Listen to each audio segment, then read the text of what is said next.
கூட்டணியை பற்றி விமர்சிக்கிறதுக்கு முன்னாடி கோர்ட் மூலமா அமைச்சரா உட்கார்ந்துருக்கிறவங்களை கோர்ட் மூலமா கேள்வி கேட்டு பதவி விலக வேண்டிய நிர்பந்தம் யாருக்கு வந்துச்சு? எந்த கூட்டணிக்கு வந்துச்சு?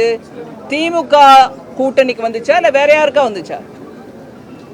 ஊழல் காரணமாக கோர்ட் சுப்ரீம் கோர்ட் வரைக்கும் போய் இன்னைக்கு தேதிக்கு 2 அமைச்சர்கள், ஒரு அமைச்சர் ஊழல், இன்னொரு அமைச்சர் இன்னொரு விஷயம், இறங்கிக்கிட்டே இருக்காங்க பதவி இல்ல கோர்ட் மூலமா கேள்வி கேட்டுட்டே இருக்காங்க.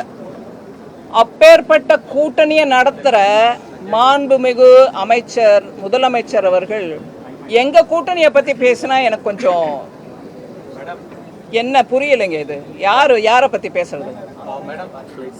இங்கிலீஷ்ல சரி, இங்கிலீஷ்ல ஹூஸ் கோட்டிங் த பைபிள்னுவாங்க. நான் அந்த வார்த்தையை உபயோகிக்கல. எஸ்ன்னு ஆரம்பிக்கும் இல்லைங்களா?